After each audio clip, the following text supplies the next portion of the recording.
This is the Final Word Daily for Advanced Hair Studio, the world leaders in hair restoration. I'm Daniel Norcross. This is Test Match Specials. Henry Moeran. Another remarkable day's Test cricket, and it's your job, Henry, to sum it up in 30 seconds. How do I possibly do that? 257 was the lead for India coming into this fourth day. They lost 7 wickets with a quite old ball for just 120 runs. In come England, 100-run partnership between Lees and Crawley, everything going swimmingly. Then they lose 3 wickets for just 2 runs. Crisis, surely the game is India's. But no, 150 runs put on by Johnny Bairstow and the former captain Joe Root. It means on the final day, England require 119 runs to win, 7 wickets in hand. Unbelievable. I think you've done that in 28 seconds. I never was able to do that when I did these with Colo. I was really bad at them. I just tried to put too much detail in, but I think you've done brilliantly there. Thanks. Yeah, it's the Yorkshiremen who've got England out of a hole. They start, a couple of things. Where do we start? I want to start with England's innings because there are some extraordinary stats came out of this. England's opening partnership of 107 was the fastest opening partnership, 100-run partnership plus, by an England opening pairing in the history of Test cricket. What? First innings, second innings, whatever you like. What? Yes. According to Andy Zaltzman, Alex Lees hit the 4th fastest 50 by an England opener in the history of Test cricket. Alex Lees. What is going on? And I tell you who he beat. He beat Ben Stokes, who was sent in up the order to get quick runs when they were trying to get a declaration. Remember against the West Indies? Oh, against West Indies. That's right. COVID. Graham Gooch and Marcus Trescothick. He knocked Andy Sandham down to 5th place, which was a bit of a sadness for me. He came hurtling down the wicket to the first over he received from Mohammad Shami, the second over of the innings. When England had been set 378, the approach was for Alex Lees to come and smash the living daylights out of the ball. Meanwhile, Zach Crawley, he left good length balls outside the off stump. He kept on leaving them. It was absolutely amazing. It was unusual. It was very unusual. Very unusual. Most unusual. Yes, my boy. He ended up unfurling a few glorious drives. But sceptics among us were saying, well, while everyone's getting excited, 378 would constitute England's highest ever run chase. 359 they chased down at Headingley in 2019, and that was seen as astronomical, out there madness stuff. Indeed, only one other total above 378 has ever been chased down in England, the 404 that Australia managed at Leeds in 1948. So I remained entirely sceptical, and when 3 wickets fell either side of lunch, which they did, Crawley out leaving a ball. Yeah, leaving a ball. Well, is that better than playing at a ball that he shouldn't? I think it possibly is actually a strange kind of way. I don't really know. I mean, the fact that he left the balls meant that he was able to last long enough to get 46, and he did play some of the shots of the day, without a doubt.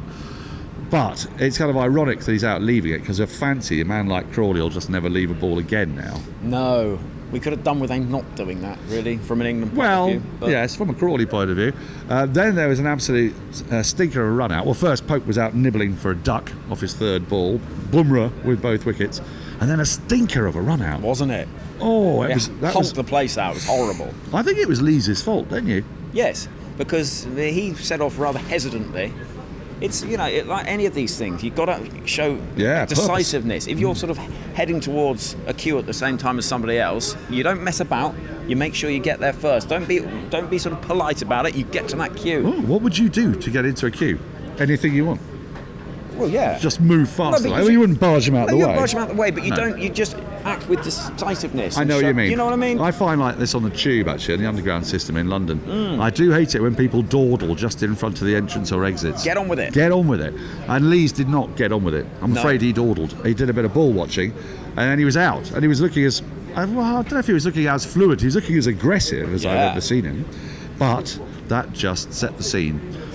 A new ball, a replacement ball I should say, had come into the hands of the Indians, and it was straight out of the box. It was reverse swinging, really dry and scuffed up on one side, really shiny on the other side, with the bowlers that Indians had. Oh, it was doing the full thing. It was a little bit like Ravi Jadeja's bat twirl, actually. It was doing so much. Yeah, it was dancing. It was doing all sorts, and it was suddenly looking like we were wondering, Are we going to see a fifth day? Are India going to win the game tonight? Well, do you know what it reminded me of? It reminded me a bit of the Bangladesh game when England was set, whatever they were, and had a good opening partnership between Ben Duckett. Yes, 2016. Yes. Dhaka. That's right. And then fell in a heap. They lost all 10 wickets for about 65 runs. And I thought that's what's going to happen here. Reverse swing. They're going to just run through the English. What I had forgotten is that Johnny Bairstow is in the form of his life. Ladies and gentlemen, today he became only the 11th man in the history of men's Test cricket to score 5 consecutive 70-plus scores. Woof! Woof, indeed. Oh, you can't argue with that, can you? Yeah, I'm getting How quite good. old. I know it's a little bit of a random stat, but it shows something, doesn't it? Well, it does. It shows that he's in great form. And it shows that Baz-ball, I know some of you hate the term Baz-ball, but it is working for him. Yeah, but did you think today was Baz-ball? I mean, that partnership, I've got to lay a lot of the blame, I'm afraid. I don't like to lay blame, but I think Indian captain Jasprit Bumrah missed a couple of tricks there. He kept on leaving point open, pointlessly in my view, because it just allowed Bairstow and Root, who play that shot very well, they're just little jabby stab, square of the wicket on the offside, just to pick up singles. So they didn't have to swing for the hills. I mean, a couple of times Bairstow did. He picked up one into the Holly stand for 6. But for the most part, they were going at various points. They were getting 5 singles in an over, which meant there was absolutely no pressure on them. And as the ball softened and as the reverse swing gradually left, I thought Bumrah let the situation drift. However great a bowler he is and however well he bowled, his first spell wasn't great. His second spell was really good. Yeah. Really good. Shami, superb throughout. Unluckiest man alive. But what do you think? I don't think those fields helped. No, I don't. And it just meant that England could keep the strike rotating without ever having to take any risks. And that was always going to be the danger in this innings for England, chasing with intent as they've done throughout this summer. Because if they weren't finding the boundaries, they'd feel that need to continue that positivity. And that's when the false shots come. That's when the wicket opportunities come. But if you can just nudge and nurtle it around in a way that Joe Root does almost better than anyone in world cricket at the moment, then you are just going to keep that scoreboard moving. You're not going to have to worry about the big shots, and suddenly you'll find that ball's got soft, it's not doing as much, and you enter the Goldilocks zone where suddenly Johnny Bairstow can start swinging from the hip and the ball's going to go clattering all over the place. I sort of was reminded of when Kohli captained England at Lord's last year, and it was sort of the antithesis of that. So, do you remember England had about 60 overs to survive? And weren't his words something along the lines of, let's make sure it's like hell on earth out there? Yeah. Well, it didn't feel like hell on earth for the England batters, did it? And part of that is the ball. Yes, it is. And the balls we've talked about a lot. They're not very good. They're not very potent. We've talked a lot of balls. And we've talked a lot of balls. And they do get soft. I do get that. But there were no people in their faces. There were there was no yelling and screaming. But Mohamed Siraj gave the evils a couple of times, but actually it was mostly gives to his quite own. good evils. Oh, brilliant. The best of evils. I love his eyes. Terrific. Kohli was on a one-man crusade to whip up the crowd, whip up the Indian team. There was one wicket that's done the rounds on social media where he's running around, he leaps over the pitch, he sort of runs at people, and it looks properly like the man who we saw, 4 or 5 years ago when he was leading that India side and they were beating all comers. It was that moment. It felt like suddenly this was an India team on the up, but it all just dropped away. It felt a bit flat, dare I say. It did a bit. Well, I think they had a couple of reviews that were dreadful, one after the other as well, didn't they? There was an appalling review from Ravindra Jadeja. I've not seen a review that bad since the Cats film. It was disastrous. It was an absolute stick. There was no way it was going to be pitching in line. It was a horror show. Kicking them away and kicking them away like it was 1957 at this very ground against Ramadan and Valentine. Because it was pitching miles outside leg. I mean, what made Ravindra Jadeja think it was any different, that ball? Wow. It was exactly the same as all the other ones that had been kicked away. Can we talk a little bit about the morning session then? I think this game was lost. Yes. Actually, if it is to be lost, and we're speaking, that feels... Oh, I don't think it's lost yet. Oh, no. I think that there could be a nasty sting in the tail, but... Or a good sting in the tail if you're an Indian fan. Indeed. Yeah, But... if you can have a good sting. Yeah. Well, there's Sting himself, I suppose. Yeah, is he a good sting? Well, A Moon Over Bourbon Street was a fairly decent song, probably a bit cheesy. Depends what you feel about saxophones. I'm not usually a big fan. Anyway, so yes, the morning session, losing all those wickets from the position that they were in was such a strong position. The ball was 45 overs old. The way that the partnership between Pujara and Pant was building. You had the gentle accumulation combined with the raw power and innovation of Pant, and that just you felt was going to take a game away from England. It should have done, actually, and India were in a position to completely bat England out of the game. But those wickets kept on tumbling. Pujara got out to a weird shot, chopping the ball to point off. It was so un-Pujara. So un-Pujara. Actually, Stuart Meeker said something on commentary which I thought was very wise. That he said that he didn't think Broad intended to bowl it there, that it came out of his hand wrong, and it came off the pitch more slowly than Pujara was expecting. And Pujara saw a short ball outside the off stump, but he went through the shot too early and just spooned. We've all done it. Just spooned to backward point. But that shouldn't have been fatal. No. Because there's still Shreyas Iyer, there's still Jadeja, the people who could stay with Punt. Well, indeed. And they've got a decent tail that can biff it about a bit, but no, you go on. It was a bit of a procession. It was a bit. And Matthew Potts bowled brilliantly. He just kept on going. He's got an amazing engine. He just bowled. He doesn't lose pace. He just keeps on going. Jack Leach bowled well. He got a bit of turn and bounce, which was encouraging from England's point of view, and it looked like it being quite encouraging from India's perspective as well. But Jadeja didn't quite have that effect when he got to go with a slightly harder ball in England's second innings. But I think for me, and I know we'll get on to our Hall of Fame in a moment, but for me, Rishabh Pant's dismissal, it just seemed to shift the dynamic. Yes, I think it did. And actually, still though, there was still an opportunity for them to make runs to the tail. Jadeja was sort of ushering them, but then he chopped one on, didn't he? He chopped one on, and then he realised, the game is up here. They're not going to get many more. Not that actually any sane human being would have thought that 378 wasn't enough to defend in a test match in England. But yes, you're right. It was a bit loose, wasn't it? Ben Stokes ended up with 4 for 33, his best bowling figures. I think Andy Zaltzman, TMS statistician, said since 2016 or 2017. Yes, it's been a while. His numbers haven't been that great with the ball of late, but he took it upon himself. He was the quickest of the England bowlers. And I think he's kind of necessary with these balls because they're very soft.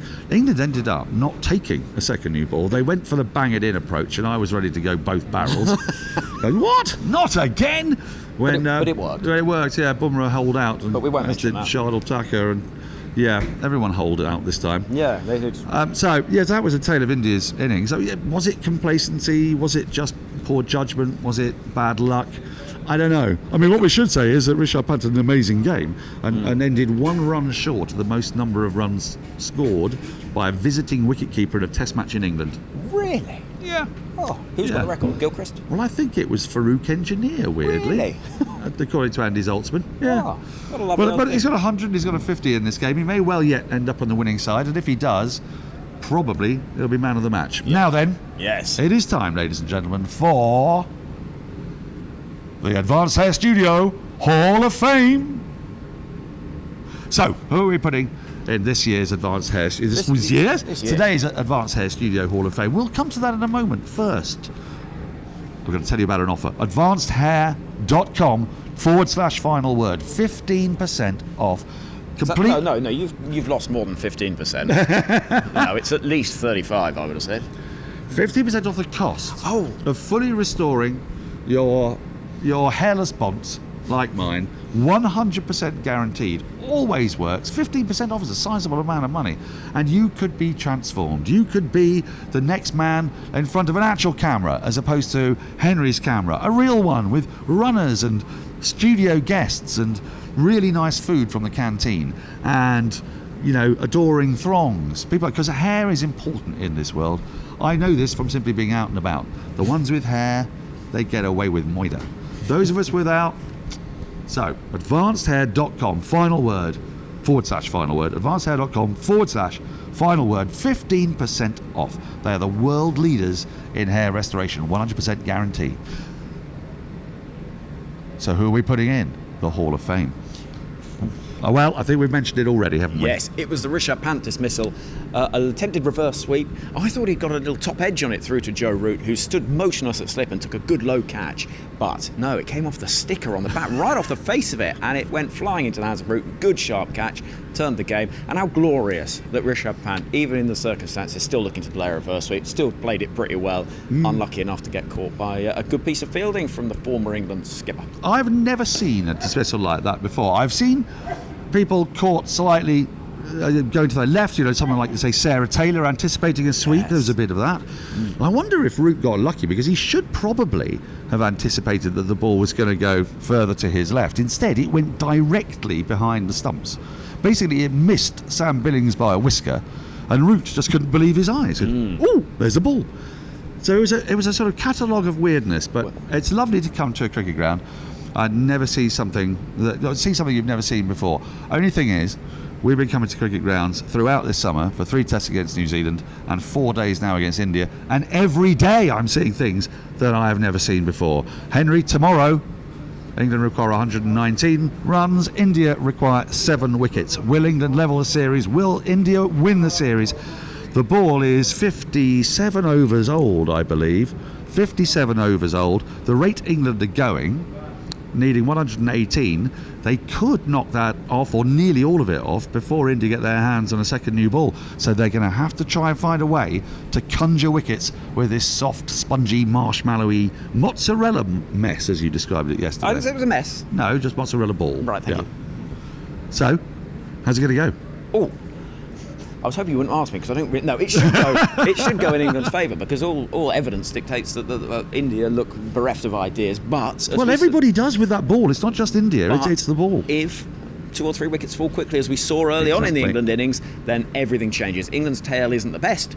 India would suddenly feel the conditions might be a little more favourable, and it might suddenly all swing. So I think it's all to play for. Well, I'll tell you what, India fans, if you're listening, you lost your last 7 wickets for 120 runs with a 45 overall ball.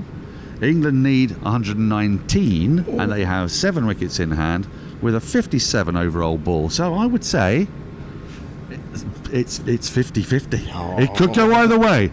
We'll be back for the final word daily of this England v India series with me, Daniel Norcross, and Henry Moeran. Until tomorrow, it's goodbye.